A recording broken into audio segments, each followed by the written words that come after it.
Hello everyone, एक बार फिर से आप सभी का स्वागत है मेरे यूट्यूब चैनल विवेक गौतम में। और आज फिर मैं लेकर आया हूँ BT 101 engineering chemistry module 1। Topic है water analysis treatments and applications.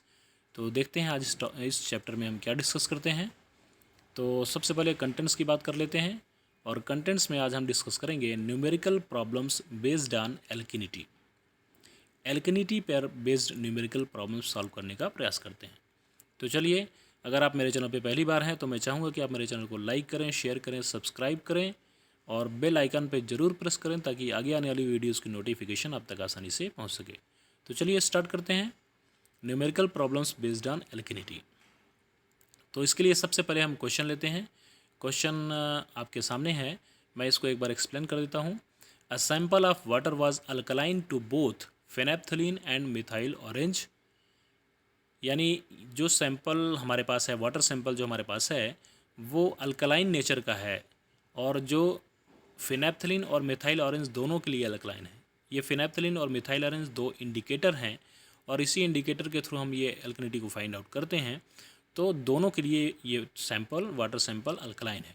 अब क्वेश्चन क्या है, 100 ml of this water sample required 10 ml of N/50 H2SO4 for phenolphthalein end point.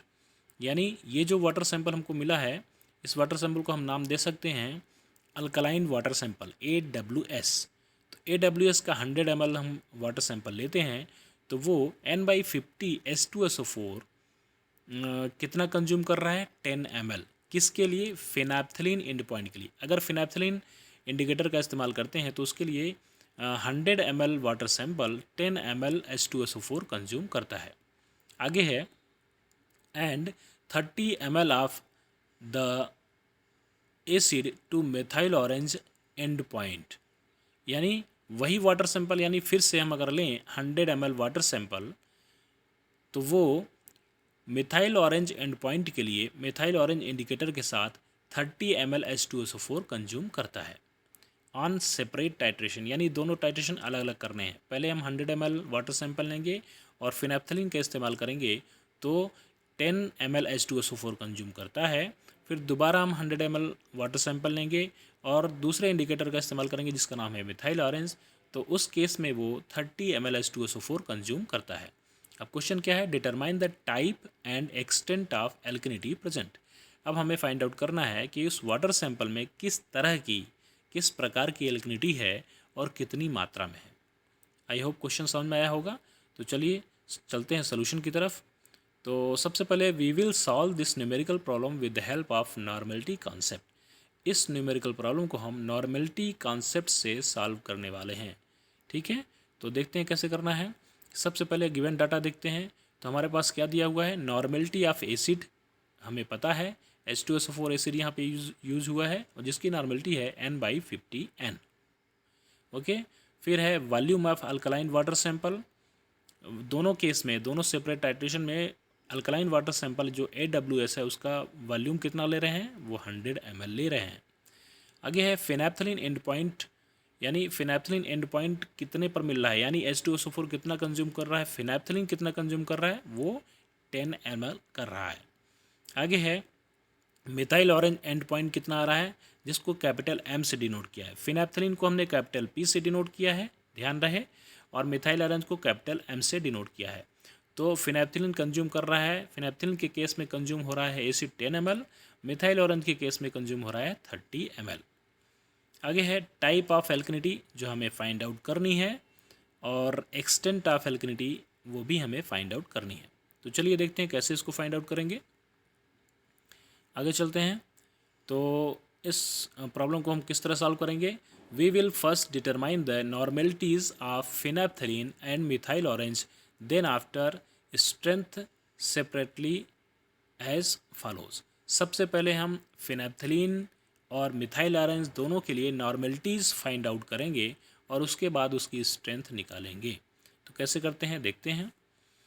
Calculation for फिनेप्थलीन। फिनेप्थलीन यानी ये इंडिकेटर है, पहला इंडिकेटर जिसको कैपिटल P से डिनोट किया है, उसके लिए कैलकुलेशन हम कैसे करेंगे, उसके लिए फार्मूला है। फार्मूला हमारे सामने है N1V1 = N2V2।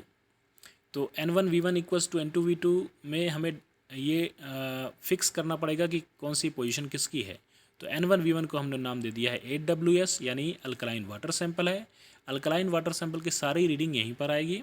और N2V2 को हमने ले लिया है एज ए एसिड, तो एसिड की सारी रीडिंग यहाँ पर आएंगी। इसका विशेष ध्यान रखना है, नहीं तो न्यूमेरिकल गलत हो जाता है।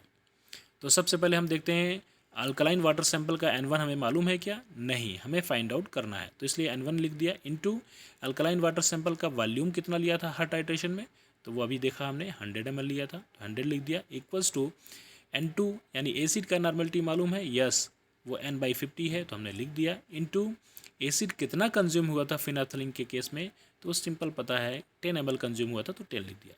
इसको कैलकुलेट करते हैं, यानी M1 निकालते हैं, यहाँ पे सॉरी M1 लिखा हुआ है, इसको N1 माने, N1 मानना है इसको। तो N1 निकालेंगे तो हो जाएगा 1/50 इंटू 10 डिवाइड में 100। अब यहाँ पे देखिए N/50 था तो उसको हमने लिख दिया 1/50, क्योंकि N को हम 1 डिनोट करते हैं और ये जो कैपिटल N है इसको साइड में लिख देते हैं। तो 1/50 इंटू 10 इंटू 100 N ये माना जाएगा। इसको पूरा कैलकुलेट करते हैं तो ये आ जा रहा है 0.02 N। ये देखिए वो जो कैपिटल N था यहाँ पे लिख दिया, ये नॉर्मलिटी बताता है कि ये नॉर्मलिटी है। तो नॉर्मलिटी किसकी निकाली हमने? अल्कलाइन वाटर सैंपल की नॉर्मलिटी हमने फाइंड आउट कर ली, किसके संदर्भ में? फिनाइलएथिलीन के संदर्भ में। तो इसको हम लिख सकते हैं NP लिख दिया, यानी ये फिनाइलएथिलीन के लिए नॉर्मलिटी है अल्कलाइन वाटर सैंपल की, जो आ रही है 0.02 N, 0.02 नॉर्मल। ओके, आगे देखते हैं, स्ट्रेंथ इसकी निकालते हैं। स्ट्रेंथ का फार्मूला क्या होता है? स्ट्रेंथ फॉर फिनाइलएथिलीन फार्मूला होता है इसका normality into equivalent weight of CaCO3 into 1000। तो नॉर्मलिटी ऑफ हमने तो निकाल ली है P के लिए, नॉर्मलिटी निकल के आई है 0.02 into equivalent weight of CaCO3 कितना होता है? तो CaCO3 का इक्विवेलेंट वेट होता है 50। ठीक है, CaCO3 यानी कैल्शियम के ऊपर +2 का चार्ज होता है, तो CaCO3 के मॉलिक्यूलर वेट को 2 से डिवाइड करने पर 50 आता है। 50 is the equivalent weight of CaCO3। 1000 का मल्टीप्लिकेशन क्यों? क्योंकि हमें इसे ppm में डिनोट करना है या रिप्रेजेंट करना है। तो आगे देखते हैं इसमें। तो सबसे पहले हमने नॉर्मलिटी लिख दी 0.02 into equivalent weight of CaCO3 लिख दिया जो है 50 इंटू 1000 कर दिया, और इसको कैलकुलेट करने के बाद ये आ रहा आंसर 100 ppm। यानी फिनाइलएथिलीन के लिए जो स्ट्रेंथ निकल के आई है वो कितनी है? 100 ppm। फिनाइलएथिलीन तो हो गया। अब दूसरा इंडिकेटर के साथ हम करते हैं कैलकुलेशन फॉर मिथाइल ऑरेंज, जिसको कैपिटल M से डिनोट किया है। ठीक है, इसी तरह इसको भी करना है। कैसे करना है? फार्मूला थोड़ा सा चेंज है, N2V2 इक्वल्स टू N3V3। तो N2V2 की पोजीशन तो हम पहले ही फिक्स कर चुके हैं, वो क्या है? एसिड है। तो N3V3 क्या हो जाएगा? Alkaline water sample. ठीक है, in case of methyl orange. तो आगे देखते हैं, N2 हमें पता है N/50 है, इनटू कितना वॉल्यूम कंज्यूम कर रहा था एसिड का, यहाँ पे 20 लिखा हुआ है। क्वेश्चन में एक्चुअली 30 लिखा हुआ था, यहाँ पे 20 है, कैलकुलेशन मिस्टेक है। आप इसको 30 से भी कर सकते हैं, अच्छा है तो वहाँ करेक्शन कर दें तो 20 से भी कर सकते हैं। ठीक है, आगे है N3 इक्वल इंटू 100। N3 तो हमें फाइंड आउट करना है in case of methyl orange, और कितना वॉल्यूम उसका लिया था? 100 ml। आगे देखते हैं, अगर N3 फाइंड आउट करते हैं, देखिए यहाँ पे थोड़ा सा मिस्टेक है, 20 की यहाँ पे 20 लिखा हुआ है, जबकि देखिए यहाँ पे 30 है। तो ये मिस्टेक आप करेक्ट कर लें, 20 की जगह पे आपको 30 मानना है।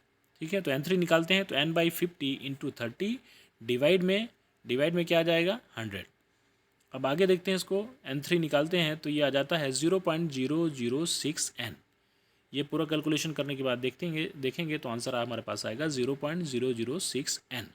ठीक है, तो अब इसकी स्ट्रेंथ निकालते हैं। तो स्ट्रेंथ का फार्मूला उसी तरह है, स्ट्रेंथ फॉर मिथाइल ऑरेंज। ये पहला हमने निकाला था स्ट्रेंथ फॉर फिनाइलएथिलीन, दूसरा निकालना है स्ट्रेंथ फॉर मिथाइल ऑरेंज।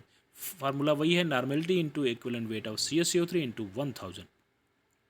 तो यहाँ पे नॉर्मलिटी जो है उसको रखना है 0.006 इंटू 50 इंटू 1000। कैलकुलेट करने के बाद ये आता है 300 ppm। कितना आ रहा है आंसर? 300 ppm। तो दो चीज़ें हमने फाइंड आउट कर ली, नॉर्मलिटी ऑफ, या नॉर्मलिटी नहीं, अभी तो हमने फाइंड आउट कर लिया स्ट्रेंथ ऑफ फिनाइलएथिलीन जो 100 ppm है, और स्ट्रेंथ ऑफ मिथाइल ऑरेंज जो 300 ppm है। अब इन्हीं वैल्यूज़ को लेके कैलकुलेशन को आगे बढ़ाएंगे। तो चलते हैं आगे, अब कैलकुलेशन देखते हैं। तो हमने देख लिया P हमको मिल चुका है 100 ppm, और मिथाइल ऑरेंज यानी M मिल चुका है हमको 300 ppm। और इसमें एक और चीज़ मैं यहाँ पे बताना चाह रहा हूँ, M की जगह हम हाफ M अगर करें, हाफ M का मतलब M का जस्ट हाफ, तो हाफ M करते हैं तो वो वैल्यू आती है 150। ये कहाँ पर अप्लीकेबल होगा अभी आगे देखेंगे। अभी तो आपको तीन चीज़ें यहाँ पे दिख रही हैं, P equals to 100 ppm, M equals to 300 ppm और हाफ M कितना होगा 150 ppm। ठीक है, आगे देखते हैं। तो अब यहाँ पर एक रिएक्शन आपको बताना चाहेंगे। सबसे पहले हमको पता है कि वाटर में जो एल्कनिटी होती है वो 3 आयन की वजह से होती है। पहला आयन होता है OH माइनस, यानी जिसको हाइड्रोक्सिल आयन बोलते हैं, वो होता है। और हाइड्रोक्सिल आयन को एसिड से क्या मिलता है, एसिड से उसको मिलता है H+। तो जब हाइड्रोक्सिल आयन H+ लेता है तो प्रोडक्ट क्या बनाएगा, ये बना दिया H2O। OH माइनस और H+ मिलकर क्या बनाएंगे, H2O। ठीक है, दूसरी रिएक्शन आपको देखने को मिल रही है, CO3 के ऊपर -2 है, CO3 के ऊपर -2 का चार्ज है। ये एक आयन होता है जिसको कार्बोनेट आयन बोलते हैं और ये भी एल्कनिटी कॉज करता है।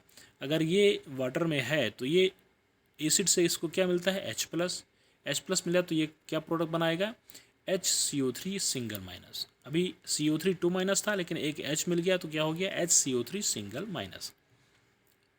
तीसरी रिएक्शन आपके सामने है, HCO3 सिंगल माइनस, इसको बोलते हैं बाइकार्बोनेट आयन। ये भी एक तरह की एल्कनिटी है और अगर ये वाटर में प्रेजेंट है तो उसको एसिड से टाइट्रेशन करते वक्त क्या मिलेगा, H+। और H+ को लेने के बाद ये क्या बन जाएगा, H2CO3। तो इसको ध्यान से देखें तो हमें दिख रहा है कि पहले वाले केस में OH के साथ में H2O बना, यानी कोई चार्ज आपको नहीं दिख रहा है कहीं भाई। इसी तरह लास्ट वाला देखें HCO3 माइनस आयन, तो वो क्या बना देता है, H2CO3, यहाँ भी कोई चार्ज नहीं दिख रहा है। लेकिन जो बीच वाला CO3-2 चार्ज है वो प्रोडक्ट बनने के बाद भी उसके पास एक सिंगल माइनस चार्ज दिख रहा है, यानी वो कंप्लीट न्यूट्रलाइज नहीं हुआ है। ऊपर क्या और नीचे का कंप्लीट न्यूट्रलाइजेशन दिख रहा है लेकिन बीच वाला अभी कंप्लीट न्यूट्रलाइजेशन नहीं दिख रहा है। अगर सोचें हम कि ये कंप्लीट न्यूट्रलाइजेशन कैसे होगा, तो उसको अगर एक H+ और मिल जाए तो वो कंप्लीट न्यूट्रलाइज हो जाएगा। तो हम कह सकते हैं कि वो एक तरह से हाफ न्यूट्रलाइज है। सेकेंड वाला बी जो है वो हाफ न्यूट्रलाइज है।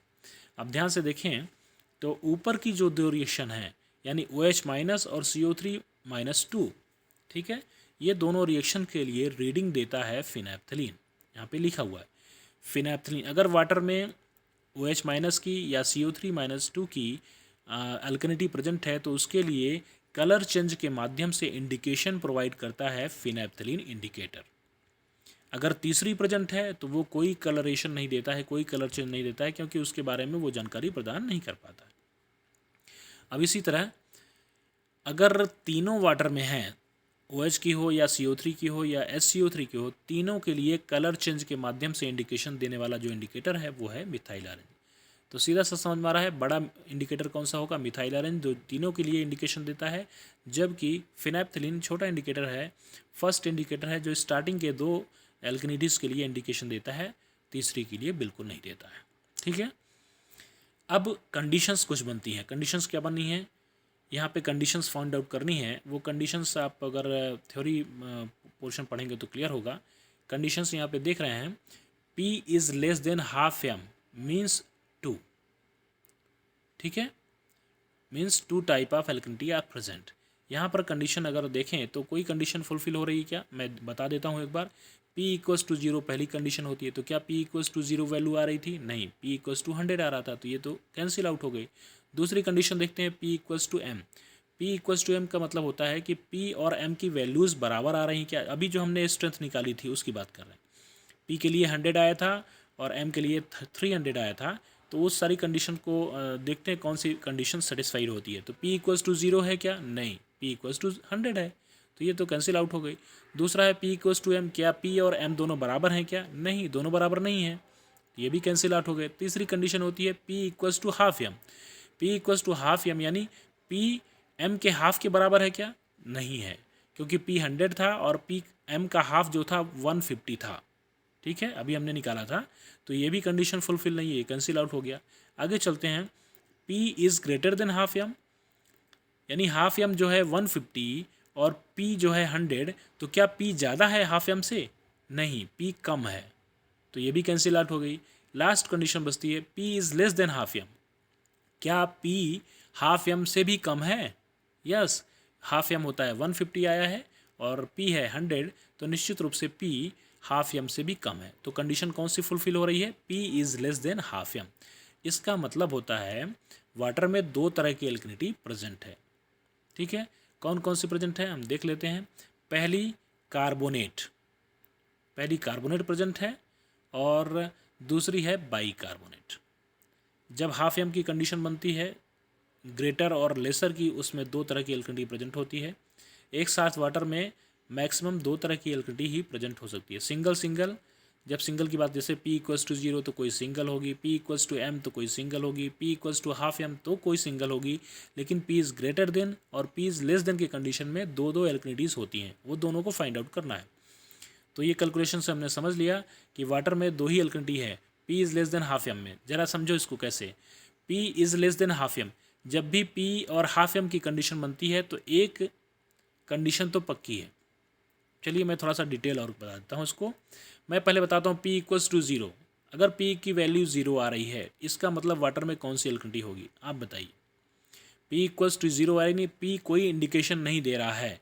हमने अभी देखा रिएक्शन के माध्यम से कि अगर दो ऊपर की प्रेजेंट होंगी तभी P इंडिकेशन देगा। तो जब P नहीं है, P 0 आ रहा है वैल्यू, तो निश्चित रूप से तीसरी वाली होगी, बाइकार्बोनेट प्रेजेंट होगा। ठीक है, दूसरा देखते हैं P इक्वल्स टू M में।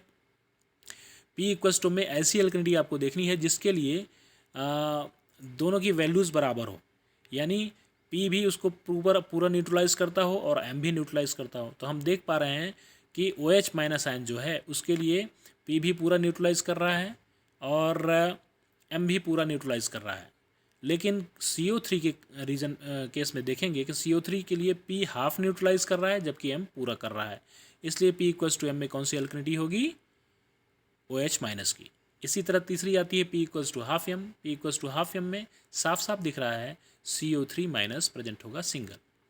और P इज़ ग्रेटर देन में, तो P इज़ ग्रेटर देन की जब बात आती है P is greater than half M, तो उसमें पहली तो कार्बोनेट फिक्स रहेगी और दूसरी P किसके लिए और कर रहा है, P दो के लिए करता है, एक तो कार्बोनेट के लिए, दूसरा OH के लिए। अब यहाँ कंडीशन बन रही P is less than half M, तो लेस देन के हाफ में केस में हम ये कहेंगे कि लेस देन हाफ एम है, तो यानी कार्बोनेट तो एक पक्का है, एक कार्बोनेट तो होगा, लेकिन फिनाइल्फ्थेलिन और किसके लिए नहीं करता है, तो फिनाइल्फ्थेलिन जिसके लिए नहीं करता है वो है बाइकार्बोनेट। इस तरह हमारे पास दो एल्कनिटी आती है CO3 2 माइनस और SCO3 माइनस। अब इनके ये तो टाइप हमने निकाल लिया, अब एक्सटेंट की बात आएगी। एक्सटेंट कैसे निकालेंगे, तो एक्सटेंट के लिए ये टेबल यहाँ पे लगी हुई है, आप ध्यान से देखें। कंडीशन है P is less than half M, देखिए ज़रा, तो OH माइनस नील है, कार्बोनेट यहाँ पे प्रेजेंट है और बाइकार्बोनेट भी प्रेजेंट है। तो कार्बोनेट के लिए जो दिया हुआ है वैल्यूज़ का फार्मूला क्या है 2P, और बाइकार्बोनेट के लिए क्या दिया हुआ है M माइनस 2P।